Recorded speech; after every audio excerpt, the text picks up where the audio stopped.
Welcome to Real Estate Coaching Radio, starring award-winning real estate coaches and #1 international best-selling authors, Tim and Julie Harris. Real Estate Coaching Radio is the nation's #1 daily radio show for realtors who demand authentic, real-time coaching. Get ready for fluff-free, unfiltered, full-strength honesty about what's truly working to get you into action, helping others, and making money now in today's real estate market. Now to our hosts, Tim and Julie Harris. 3, 2, 1, and we're back. Julie, it is January the 14th. Yes, indeed. 1 month away from Valentine's Day. So I have a question for you. Yes. How do you know when it's time to upgrade your mindset? Well, funny you should ask. Don't just jump into the point. 8 signs. You're supposed to vamp with me. We're supposed to be That's entertaining. right. Okay, I'll try. It's been kind of a long day. I know. Yeah, well, there's lots of ways. And, you know, I found this outline or rediscovered it when I was looking for early warning signs. We had talked about that. And, you know, sometimes people can be in a rut for some time without really knowing it. And then Right. it kind of hits them one day and they're like, gosh, I seem to have stalled out. So let's run through it. Yeah. And that's perfect, by the way. That's what I was thinking, too. Early warning signs. Write these down, listeners. You guys aren't ready for this podcast information hitting you hard and fast because we've been doing Zooms all day and we are in presentation mode. Warning. All right. So early warning signs. And this is something that most of you in California will be able to relate to. So the seismologist. Also Puerto Rico. Yeah, right. Did you see, by the way, or read how many earthquakes? You did that wrong. Hold it, please. How many earthquakes had hit Puerto Rico since the end of December? Oh, it was a lot. It was extraordinary, yeah. Yeah. So most of them small, fortunately. Right. But I didn't remember feeling any of them, fortunately. I think I felt 1 or 2, but Yeah. I couldn't swear to it. So here's the thing. Seismologists will look for early warning signs. And all a warning sign is, again, you guys in California will relate to, is that it's just essentially movement, little shifts, little earth, this is the other things. And like if you're in Southern California, they're watching the San Andreas Fault. They're watching the earthquakes that usually start out, or the fault usually starts to basically move in the desert and works its way to the coast. You guys know what I'm talking about. So there's little early warning signs. And with those early warning signs, since they've been studying this for so long, they can then go and predict based on these little sort of movements that maybe you did or didn't feel. They can then easily predict or pretty much scientifically build a model around, well, this is what's going to happen next. So it has to do with the intensity of little earthquakes and the frequency of little earthquakes and where on the fault line, right? Where on the fault line the earthquake happened, how deep, Julie's point, on all these things, right? You guys conceptually understand what I'm saying. So those are early warning signs. If the scientists see that there's all these early warning signs that are leading to the big one, then obviously they're going to go into alarm mode and they're going to tell people to be prepared and, whatever. So why am I telling you this? Because in your life, there's early warning signs that you experience too. But the unfortunate part is there's no scientists watching you to determine how big of a, earthquake you're going to experience in your life. And so early warning signs are simply the things that you look out for. And you should write these down. You should think of your own list, but I'll give you some ideas. Early warning signs are simply things that you stop doing, generally speaking, or start doing, that are going to, if gone unchecked, lead to what could be your own personal catastrophe. And I'm just trying to be dramatic to get your attention, but you get the point I'm trying to make, hopefully. And I'll give you some examples of early warning signs from being a coach for a billion years. Number one of the things I consistently see once somebody is starting to show early warning signs, and they don't always tell you this, you have to sort of figure it out, is if they start changing their sleeping habits, frankly. If you start seeing somebody basically, they'll tell you on a coaching call that they're sleeping in or things like that, getting away from a morning schedule, breaking a morning routine, that when they were following it, they were consistently successful. Well, that's clearly an early warning sign. There's another early warning sign that sometimes you look out for. Are people stopping to do the things that they had been doing previously that helped them to generate primarily listing leads? Have they stopped doing those activities? Have they stopped proactively lead generating?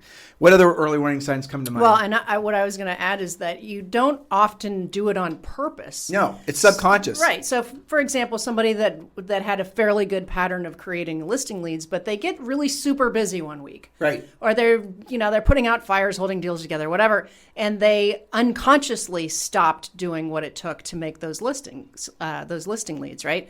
And then 1 week becomes 2. And then the third week, now you're off for a month and you don't quite know what happened to you because it was subconscious. just like the early warning signs for an earthquake, you don't necessarily feel that, right? But the seismologist can track it before you do. So, other early warning signs, you mentioned sleep, and I would say not just sleeping in, but starting to have like a different start day every day. Right, and not different start time. A different start time every day. And even a different shutting down time every day, where you just aren't having time discipline. Gaining weight. There would be Yes. another one. Losing weight, though it's gaining weight almost always. I'll tell you another one, and I see this a lot. It's very common, is alcohol consumption.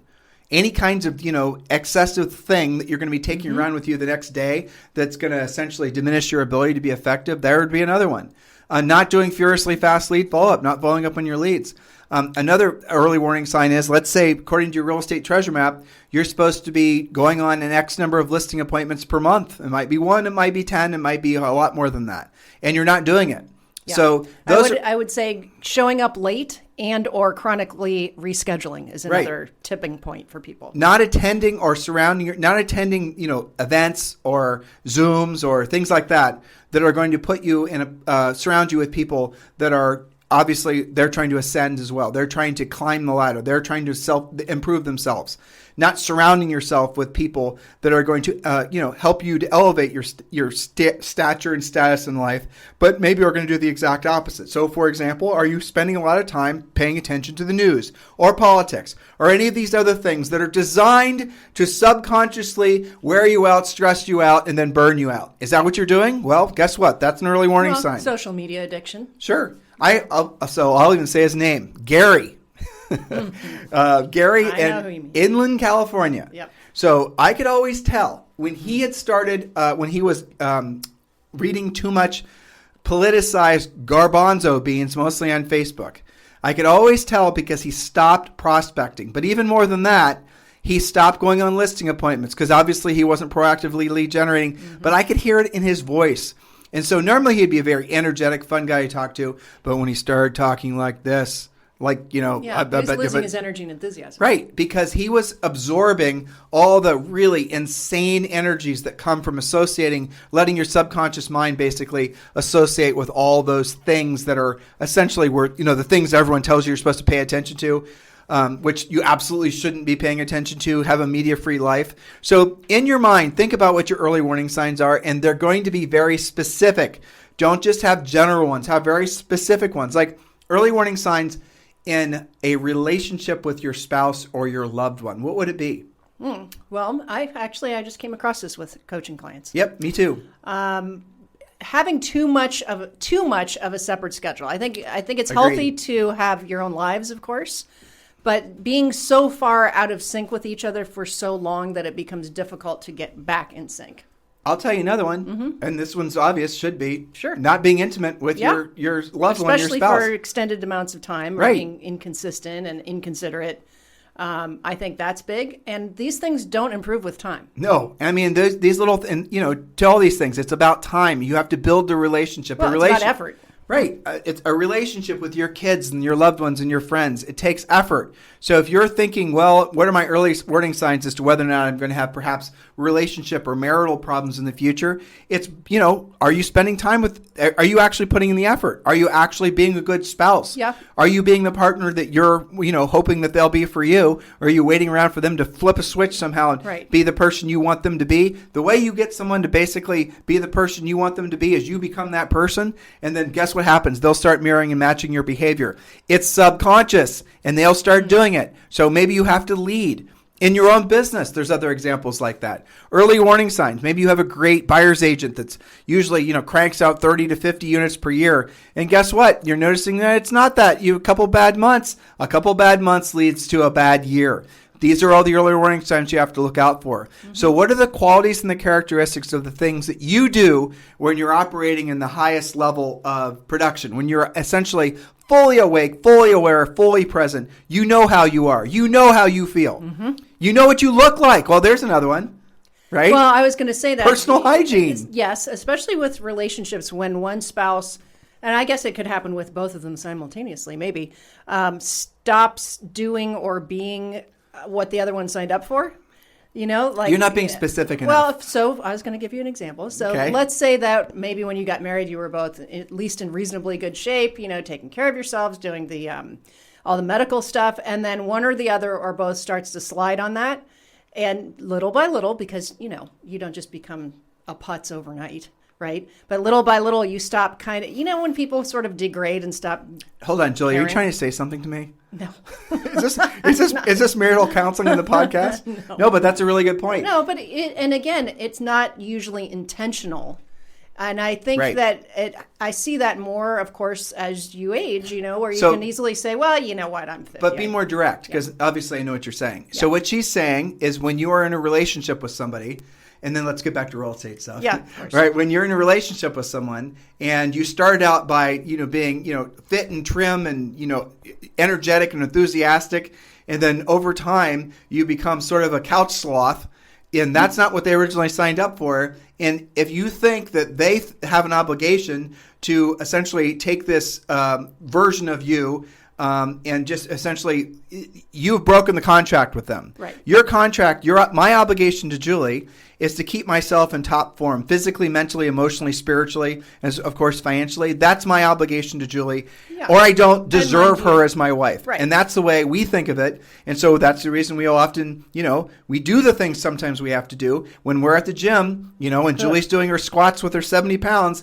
She's not doing it because she wants to. She's doing it because she knows that's part of having a healthy relationship. Some of this is going to make some of you uncomfortable. I realize that, and I apologize. But just open your mind to what we're saying. And all sorts of little social contracts and agreements like that you start to break, those are our early warning signs. Those are all little indications that maybe you need to be a little bit, you know, introspective and get yourself back on track. But as it pertains to making money, as it pertains to helping people buy and sell real estate, yes. Okay. And what I find also is these things are intertwined, right? So usually, and let's reel it back into real estate.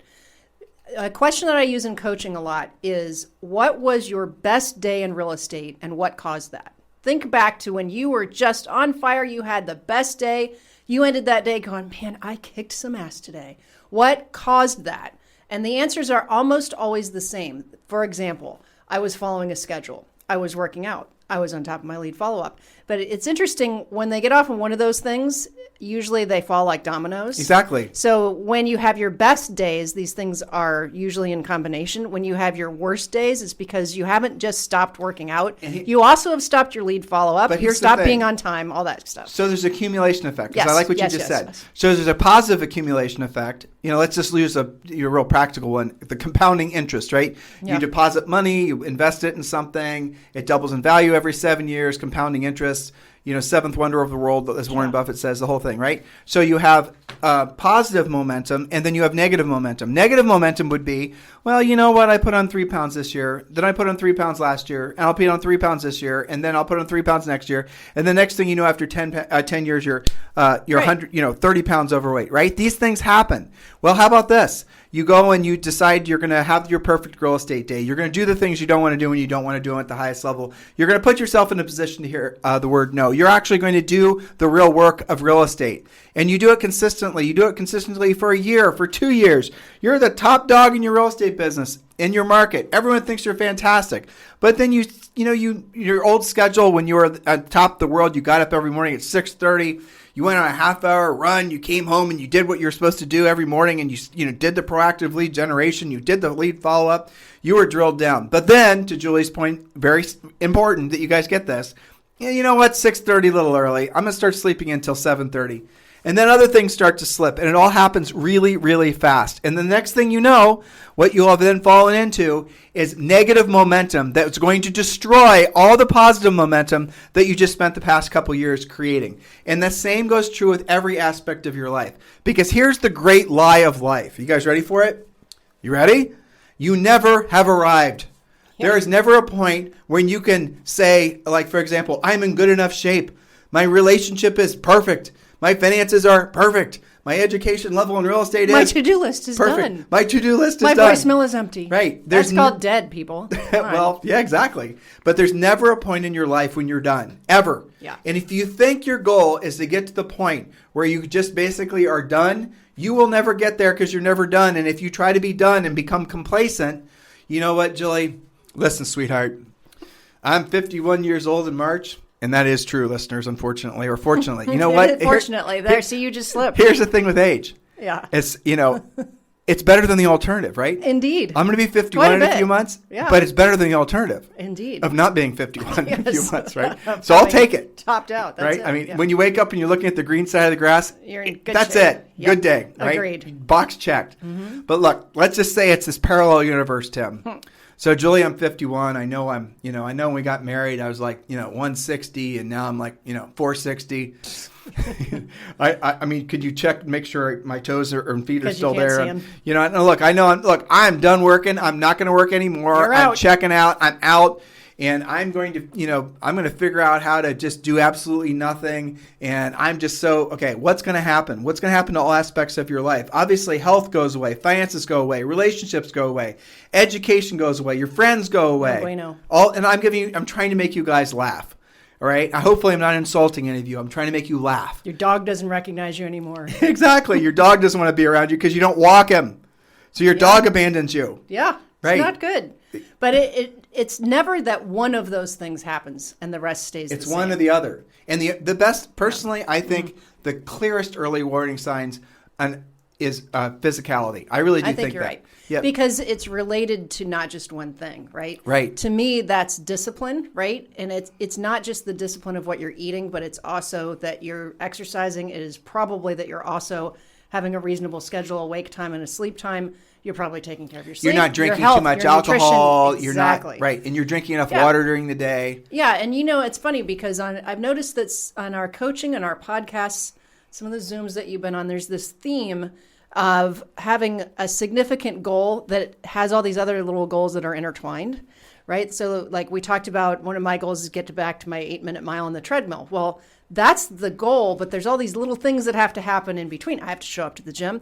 I have to incrementally increase my speed and watch my distance and speed relationship. I have to drink a lot more water. All of those things. Can we level off there? Relate to that big goal. But one of our trademark sayings is if you want ever increasing levels of success, you have to do what you don't want to do when you don't want to do at the highest level. Yes. Listeners, listen to what head coach Julie just said. It wasn't just going to the gym. It's not good enough just to show up.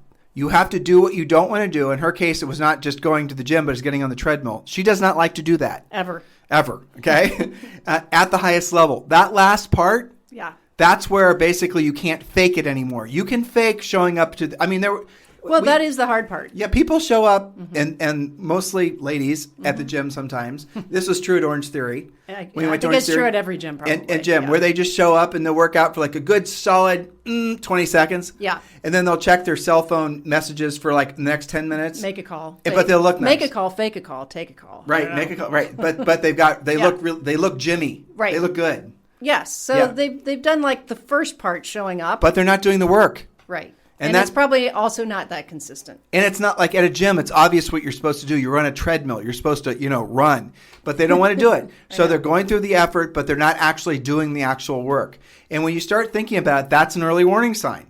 So obviously there's early warning signs for everything. Start making a list of the things. Look, in life, there's 5 categories that generally speaking, if you focus on these 5 categories in differing levels at different times in your life, you're gonna have a very nice, fulfilled, wonderful, financially abundant, everything in your life. It's family, education, finances, spiritual, and what's educational. The other one? I said that. Oh, family, physical, financial, spiritual, mental, and educational. Right. So if you keep those 5 categories in life of goal setting, if you keep them in mind, and then you start checking yourself and ask yourself, Julie's, helped you guys to think in terms of what was the best day or best month or best year you ever had in real estate. What did you look like?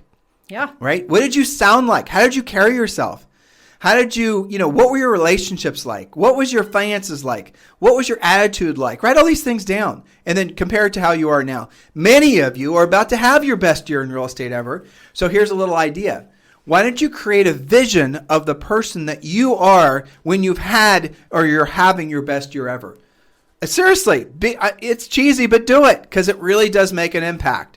What do you look like? Do you have your haircut that you have now? Are you wearing what you're wearing? Are you standing like you're standing? Are you, do you have the friends that you have? Are you watching what you're watching? Are you consuming, it through podcasts and whatnot? Or are you listening to different things? Are you listening to things that are uplifting you and motivating you and educating you? What are you doing at the best version of yourself, the best rendition of yourself? What's your morning schedule like? What's your evening schedule like? Paint a picture. Paint an actual picture. Maybe actually, draw something. Yeah. Or at least write down words that you can associate with this ideal self, and then check that against the person that you are and be as objective as you can. It's hard, but be as objective as you can. And when you're going through life and you start holding yourself accountable to some of these minimum standards, then what happens is those minimum standards are also your early warning signs list. Mm-hmm. So on coaching calls, what I've done for years is I've asked people to create a list of their early warning signs. And again, we're real estate coaches. So the early warning sign would be, for example, if your magic number says you're supposed to make 10 proactive contacts a day, if you're not doing it, that's a good early warning sign. If your business plan calls for you to go on 3 listing appointments a month and you're not doing it, that's an early warning sign. And I'll give you a real obvious one from a coach's perspective. Yes, ma'am. We call for your coaching call and your voicemail's full. Yeah. And then you come to the call talking about how you don't have any leads. Well, how about this one? Right? Another early warning sign is if you're spending all 95% of your time looking for gimmicks.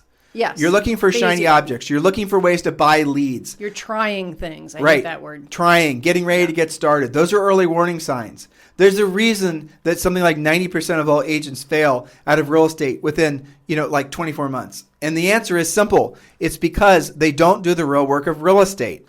They believe that it's not supposed to be easy. It's supposed to be hard. It's not being successful and being, the person that you guys all want to be in differing, levels and levels of intensity. It's not supposed to be easy. It's supposed to be work. It's supposed to be hard. Yep. But when you get in the pattern and the motions and you start building the positive momentum that you want and you break these negative momentum cycles because you've taken the time to recognize that you're accumulating negative momentum in your life, when you actually do that work, then you're going to say, you know what? Damn it, they're right. I remember 5 years ago when I was making proactive lead generation contacts. I was making 7 contacts a day. And I remember that year I sold 60 houses and we made $500,000. And I was able to spoil my family and I was able to buy some rental properties and I paid all my taxes on time. And I was also going to the gym. I was going to the gym in the morning. Maybe going to the gym in the morning or working out in your own neighborhood or whatever. Maybe that had something to do with the reason I had better energy and enthusiasm throughout the day. So what else was different about me then? You start making the list. Now, if you've never had that, a good run of success, then you need to start paying attention and listening to what other people are doing and start attaching yourself to those qualities. There's so many books written about this stuff. Yeah. There's so many books written about, getting in shape and drinking water and being low carb. It's not a mystery. No. You don't have to try to go out and research it. Well, but you bring up an interesting point because I'm sure we have some listeners that are going, well, I can't relate to that best day ever in real estate because maybe it's been so long because maybe they're really new to it. Maybe they've just never, failure to launch. There are people listening in that situation. And so I think you make a good point that if you can't use that reference, the reason I like that reference for people that can is because you just proved to them that they can do it. Because it was them that did it. But the people who didn't, what you said, find somebody that read books about doing it and be like that. Even better. Emulate them. Even better, associate with a brokerage that have people in it that are trying to basically be energetic and enthusiastic Absolutely. and elevate themselves in life, right? That's right. Or associate with Julie and I. I mean, we're always in a hyperactive state of looking for ways to improve. Well, Napoleon Hill said your mastermind does not have to be in your own backyard. You're right. It doesn't even have to be people you know. It doesn't even have to be people that are alive. They can be people from history, which, by the way, we're touching on 2 things. We want to give you a free copy of our real estate treasure map, which is our fill-in-the-blank business plan. And we want to give you a free copy of Napoleon Hill's book, Think and Grow Rich for Real Estate. It's the public domain version.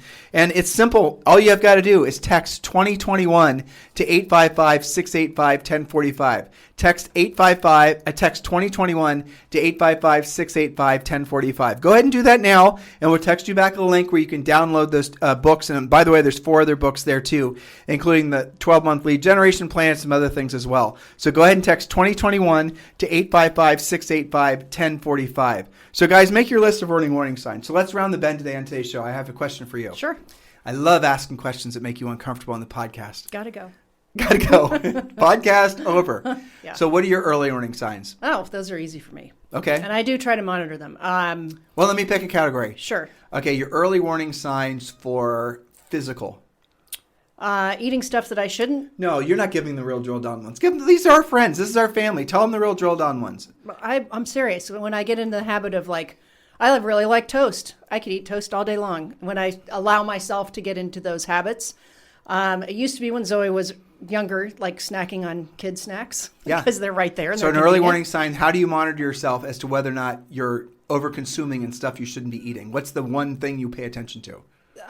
Weight. Weight. Yeah. It's kind of like, is your business profitable? Right. Yes or no? But isn't that the weight, bottom line? Am I at my ideal weight? Right. That's how I monitor. Although now I'm trying to build muscle, so it's a little bit harder to know exactly. But that is the early warning sign. Yeah. So let me ask you a question. I won't ask what your weight is, 115 pounds. So if you go, how far out of whack will you allow yourself? I will only allow myself a 2-pound slide. Okay. Maybe 2.5. Now, I can do the same thing if you want to turn the tables on me. So, no, don't do it. Okay, don't do it. So so at one point, when we were selling real estate, right? Yeah. And you and I are perfecting the art of rewarding ourselves every Friday with a really great pizza. You remember that pizza place in New Albany? Yes. Really great. Eagles, I can tell you. Eagles. Right? Oh, yeah. How to find it. Kick ass, wasn't it? If you're in New Albany, Ohio, don't start an Eagles pizza habit. It's hard to... Okay, so we gained a lot of weight. Yeah. I was up to 190 pounds, 189 pounds. I was probably 128 or so. Yeah, you were like 130. Yeah, exactly. Yeah, somewhere in there. Okay, and Julie's 5'5", and she was 130 now, and we're giving you this information because we're trying to be completely transparent about, we're human too, and we slid, and this is back when we were selling real estate, but you went from essentially a size 02 to a size 6. Yeah. Okay, and I did too, right? Not a 02 to a 6, but, the man version. Right, the man version, right? Yeah. So you rationalized allowing yourself to go from a 02 or 0 to a 6, knowing you were doing it. Tell me what was... No, see, I don't think that I knew really that I was until doing you got it. there? I'll tell you why, and this really especially applies to our younger listeners. Because when I was in my 20s, I could eat like that all day long, and it would not move the needle. But it wasn't easy for you to accept the fact that it had happened. Okay, right. Because it wasn't until I got to that point that I realized that it was that bad. It was incremental, just like we were talking about. Okay. Now I recognize certain early warning signs to maintain that discipline, but traveling from mid-20s to mid-30s, right? And I think the other bad habit that we had was not just the pizza, but it was kind of like late night pizza every week, and that will catch up with you. Damn, wouldn't you love really good pizza right now, honestly? I know. Well, I mean, we have a couple friends here right now that don't work out. They're in their mid-30s, and I'm like, one day that is going to catch up with you. It already is. It's starting to. And so, but I think that's it. And I wasn't working out like I do now. But the question that I'm asking you, and there's magic in the answer if you allow yourself to be introspective and drill down on this, because this is what you and I have been talking about with these guys for the past half hour. So you knew when you were going from 115 pounds to 130. You knew when you were going from size 02 to a size 6. And you allowed yourself to do it by rationalizing that it was okay. Why?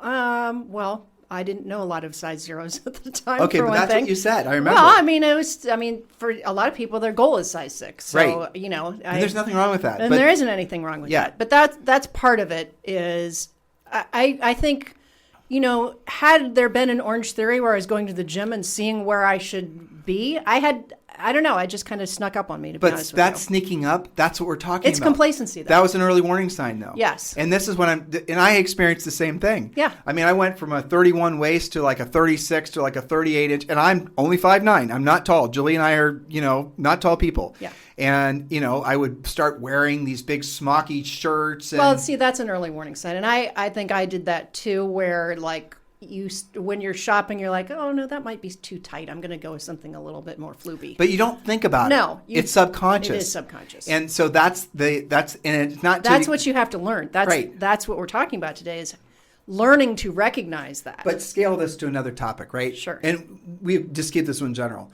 But think when it comes to like finances. Like when it comes to finances, it's the exact same thing. Yeah. When it comes to skill set, I'll give you an example I remember very clearly. You and I sold over 100 houses our first year in the business. We had way too much. This is before the internet, okay? So some of you weren't born. I know. No, you know what? They all just thought, everybody that before the internet, they're like, how could you possibly sell 100 houses without the internet? Yeah, without buying leads. How do you do that? Well, so I remember very clearly you and I had really three really ever increasing great years. Yeah. And then I remember we started going to the Howard Brinton things, and Howard made us a Howard Brinton star. Mm-hmm. And we started hanging out with all these Howard stars that were like, oh, no, you're not successful until you've got a team. Oh, no, you got to work on your brand. This was in the 90s, listeners. Are you listening to what I'm saying? Are you starting to get are we shedding some light into why our formidable years in real estate were formational in us creating our philosophy of coaching? It's from personal experience and the experiences of literally tens of thousands of agents. I hope you're understanding. We are absolutely genuine. We are not full of it. We are not preaching theory when we coach you as personal experience. So we went to these Howard Brinton things. We were surrounded by all these people who were build your logo. And this is before the internet. You want to have, you want to do direct mail. You need to become the household name. You want to be the mayor of your town. You guys think all this crap's new? No, it's been around forever. Magazine. The same stuff. Oh, your marketing's not working. Do more of the marketing. Oh, you just need a brand. You need to make it someone's thinking about selling real estate, they automatically think of you. Again, crap, all this stuff's been around 30, 40 years. It's not new. Those of you who are new in real estate, they've been flinging this, stuff at you guys forever because you buy it, because you believe it. It's not true. We did too for a while. And we did. And then we started doing it. So we added a team. We had like 9 buyers agents. We had 2 listing specialists. We were so big and badass and frankly running a profit-free business that we bought a big moving truck and had our names all over the side. We did all this other stuff. We did direct mail. We had our own homes magazine. And here's what happened. This is honestly what happened. Everyone thought we were the greatest thing since sliced bread.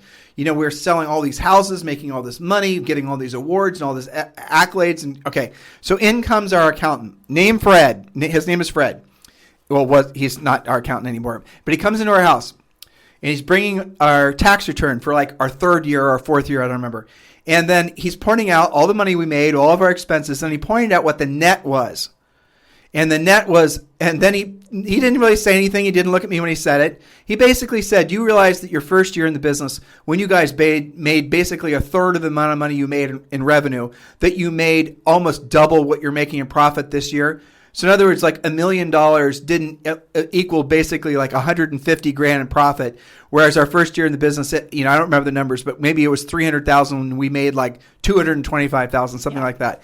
And I remember thinking, I didn't get it at first because my ego didn't want to hear it, because I figured, how could we possibly be on the wrong path? We're making more money. We're selling more houses. All these people are thinking we're the greatest thing ever. We're being asked to speak places. We're being asked to, be on magazine covers, and people are writing articles about us and all this other stuff. We were one of the first big teams in the nation.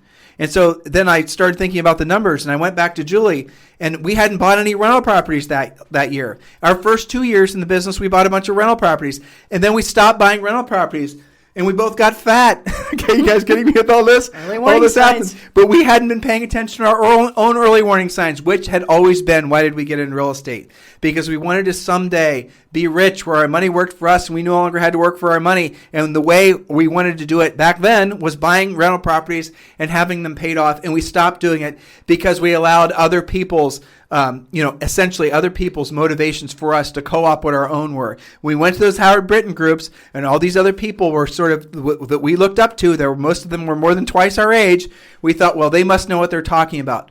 And it didn't take for us. It took us 2 years to figure out that they didn't know what they were talking about. They were successful selling houses and generating a lot of revenue, but what they were mostly terrible at is making any profit. Well, you forget maybe another catalyst during this time, which was that whole introspection of maybe we're spending too much and we're driving our profit down was not actually our first thought. Our first thought was, well, hell, I guess we ought to sell 300 houses instead of 200. Exactly. Maybe that'll solve the problem. Right. Until we met somebody whose name I won't mention in, I think, Atlanta, who was already doing 300 deals per year. Zach. Yes. And there was a mastermind where and he was super honest. Where he was Sweet talking man. about his He's net. still in real estate.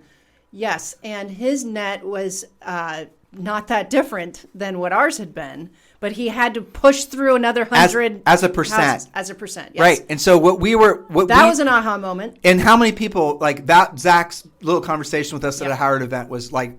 It was affirming, life-changing, what nobody else would tell us. No, because we were on this path that many of you think you're supposed to be following, and you can sell more houses. You will get a lot of awards. You might even get on magazine covers.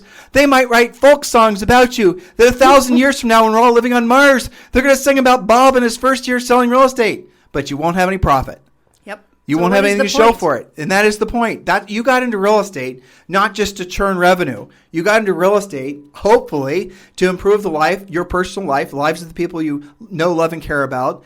That you wanted to maybe donate some money. You wanted to actually live life more. And now what do you find yourself on if you follow that path? You find yourself a slave to your ego in the expectations, the hopes, and the dreams that other people have supposedly for you, but their hopes and dreams are essentially they're wanting you to do these things to serve them. And I'm going to really make this clear. And we piss people off when we say this. By we, I mean me, because Julie doesn't say this because she doesn't want to piss people off. But I don't mind saying it. Okay. So why does the team thing get promoted? Why? Who benefits from the team thing? If it's a profitless model, if an agent can sell earn $200,000 and keep 100, the same net that someone making $1 million would keep. So if it's not in the best interest, financial interest of the agent, why is it so promoted and why is it so essentially? It's because people are making money from you believing that's the way to go. You know, people are actually. When was the last time you went to a real estate event where they talked about profit? It is funny just to think about it. I mean, it never happened. I remember us being kind of dumbfounded by going to things and Emphasis going, on dumb. Why aren't they talking about this? Yeah, I remember we were at a Howard Brinton event again, and we were sitting at the Star Power event. Well, and don't get us wrong, we have a lot of Howard friends. Oh, yeah, it's yeah. not that they're bad people. It's No. that we were in this. Our business motivation zone. was different. Right. Right. They wanted to be famous. Famous, right. Right. And Julie and I just wanted to be financially free. And I asked you guys this question on the podcast: if you had to choose between being famous and being rich, which would you choose? I already know, depending on your age, 99% of you, if you're younger than, say, 35, you're going to say it's fame. That's what you want. You're looking for recognition from strangers. But I promise you, as you add on some years, you're going to wish you would have made the decision to be rich. And in order to do that, you're going to have to make different decisions about what you're doing with your time and your money, but primarily your skill set. So all this circulates back to early warning signs. Some of you haven't yet taken the time to develop the actual disciplines that are going to be necessary for you to have long-term levels of success. So I'm going to go back to finishing our little story, our story of woe. We fired all the buyer's agents. Yep. All of them went bye-bye. We kept one, right? Rochelle, who still works for us, by the way. Mm-hmm. And then we started basically going back to doing what we did the first primarily the first 2 years. We stopped marketing stuff. We went back to being proactive lead generation, and it was hard to go back to it. It was really hard because my ego and Julie's ego thought, well, we are hot shit. And everyone knew who we were. How is it that we're going to talk ourselves into picking up the phone and doing the stuff that we had to do when we were new, right? We had to push past that, and we started doing it, and guess what happened? Our business basically became very profitable again. We started buying rental properties again. That's what we did. So we did take a little, side trip into the model that is being so pushed on agents. Again, why is it being pushed on agents? Because brokers would rather have you recruiting agents for your team and adding agents to their brokerage than having to do it themselves. Mm-hmm. So if the big brand brokerage can convince you your way forward is to form a team, now you have to start hiring licensees. What you're doing is you're helping them.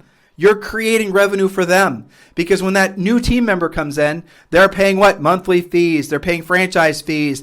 They're paying, all these other fees that have to be paid. They're not optional because you recruited that agent. There's a cost and there's a profit that gets pushed up to the broker, the region holder, the franchise holder, the owners, right?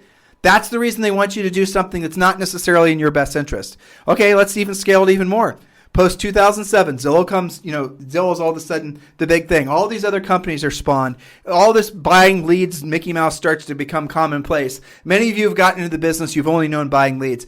All of those technology companies are going to say the same thing. Form a team, buy leads. Form a team, buy leads. Form a team, buy leads. Because that's what they do. They want to sell you leads. None of them are going to tell you what we tell you.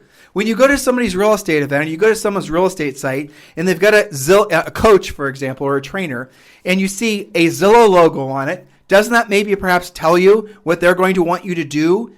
And maybe Zillow's paying them to say that? Of course they are. You got to be thinking, if you're wanting to build profit, your product and your business is profit. You got to remember that. Ultimately, it's happy customers and all the rest of it. And when you do that in abundance, you will have lots of profit. If you don't, you won't. It's that simple. But we're asking you to really, really be serious with yourself and really be introspective and write down a list of your early warning signs. Write down, finish your real estate treasure map. Because, look, it's the 14th of January. The first month of 2021, which should be your best year ever, is half over. Are you still getting ready to get started? Yeah. Have you filled out your treasure map yet? What are you doing? Are you just basically saying, I'm going to go to the gym one day, and all the while you're going to the gym and you come home and you're, eating pizzas and you're not getting any thinner? Well, let's put 2 and 2 together there. Here, you guys want to know how to lose weight? I'm going to tell you. Ready? Here it is. Cut the carbs. That's it. Right? I just told you. Yeah. Cut the carbs. Reduce your carb intake down to 50 grams or less per day. And if you're overweight, chances are everything that you're eating has too much carbs in it. Read the label. Carbohydrates. Avoid them. And what happens is when you intake carbs from food, right, what happens is your body then doesn't intentionally burn the body fat it has. So your body needs energy. The body's going to receive the carbs from the donut you just ate, and your body's going to say, I'm not going to burn the fat that I've got in storage in case one day in the future we don't have that donut to rely upon. You do that every single day. You get fatter and fatter and fatter, and your body just says, I'm going to keep it. I'm not going to, you're now essentially taking in more carbs than you actually need, and I'm going to start adding it on as fat. Fat is essentially the accumulation of your body's storage of potential needs for future energy. It's like if you had, like here in Puerto Rico, we have generators and we have a diesel tank, and it's sitting there unspent fuel in the event that we might need it to run our generator. That's what body fat is. So if you want to lose body fat, it's really simple no matter what your age is. It's simple to understand. It's hard to do, right? Cut the carbs. Even if you don't work out, which is not what I'm suggesting, but even if you don't work out and you cut the carbs, your body will go into a state of ketosis. That's not a bad thing. And then you're going to have your body start burning fat. And you will go from, you'll go through carb withdrawal. And then after that, you're going to start losing weight faster than you can possibly imagine. Now, here's what I've done. Every time I've said this on this podcast, I've always had, in about 6 months, someone say, I had never realized it was that simple. I did it, and this is how much weight I lost. Sure. Isn't that amazing? Because they want to have like a magic supplement that does it for them. But look at the weight loss industry. They want to, overcomplicated. Just like real estate, by the way. Right. It can't just be that easy. You can't just, pick up the phone and talk into it. That couldn't be it. Okay. I've often wondered whether or not it's the person, like, is it your ego that wants something to be complicated, or is it just someone trying to sell you something knowing, like, where's the... Well, it's both. It's both, yeah. It's a symbiotic relationship. Right. It's not complicated. I just told you how to lose body fat. Well, and I can tell you the first 2 weeks are probably the worst. Probably the first week is especially bad. Yep. Drink lots of water. And I have discovered a lot of different websites for keto recipes and, like stuff I wouldn't have come up with. See, now you just overcomplicate it. Well, I'm saying some people like to cook or they like to, whatever. There's a lot of great things. You don't have to just eat, steak and water every day. Well, steak and water sounds good to me.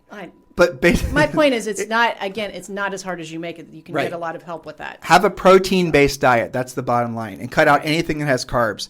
And you'll lose weight. And so the same thing. If you're wanting to gain wealth, here's an idea. Start doing the things that other people aren't doing. Start doing them at a high level. Start doing them consistently every day. Go to the people who are already in your marketplace, have their hands up in the air and say, I have a house to sell.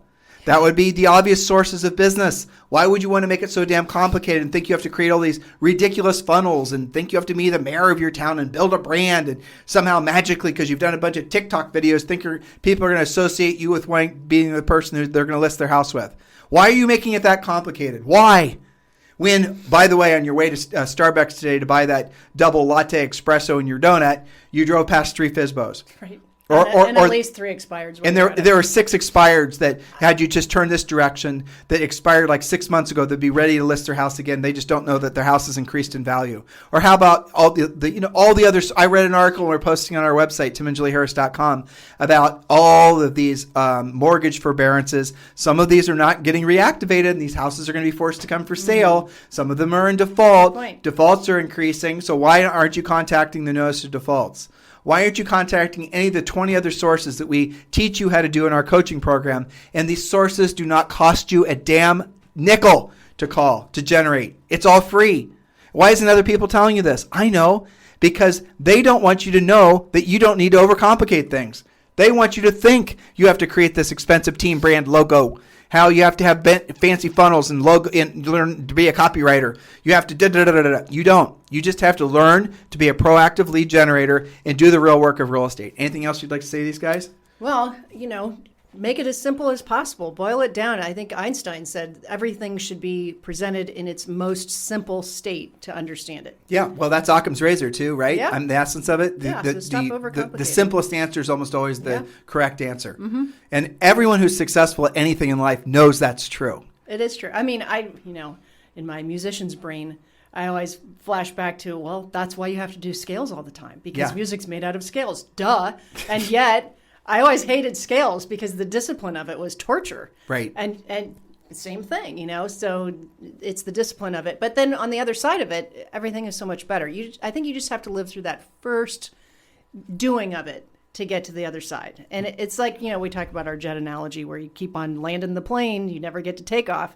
So I think really everything in life is kind of like that. And don't spend, look, guys, we love mindset. It's the first chapter in our book, but this is the big mistake a lot of you guys are making. You're already making it. All those mindset gurus, all those self-help guys, they know that all of you guys come out of the woodwork this time of year. You're going to work on your mindset. You're going to make these, the pledges to yourself that you're going to somehow, do all these big things in life. But, they're going to tell you, first thing you got to do, Bob, is you got to work on your mindset. What's your mindset? Until your mindset's right, you're never going to do anything else in life. Guys, that's just somebody trying to sell you something. I'm not saying there's not value to the mindset stuff, but if you want to have a powerful mindset, here's the answer. It's not more complicated than this. Get into action. When you get into action, what you're going to find is your mindset automatically improves, and you won't even remember feeling like you had some kind of doubt. You'll just be in action doing the real work of real estate. You'll then start experiencing success, a little bit at first, and then real success. And then your mindset will magically improve. And guess what? You'll never think about it again. Working on your mindset, because you'll know the answer is getting into action. Yep. So here's your action now, guys. Text 2021 to 855-685-1045. Text 2021 to 855-685-1045. And when you do, we're going to text you back a link. Download the Real Estate Treasure Map. Get to work. We'll talk to you on the show tomorrow. This program has been a presentation by Tim and Julie Harris, Real Estate Coaching. For more information on our real estate coaching and training programs, visit our website at timandjulieharris.com. Remember to tune in weekdays at noon for upcoming shows, and until next time, thank you for listening to Real Estate Coaching Radio with Tim and Julie Harris. This podcast is a part of the C-Suite Radio Network. For more top business podcasts, visit c-suiteradio.com.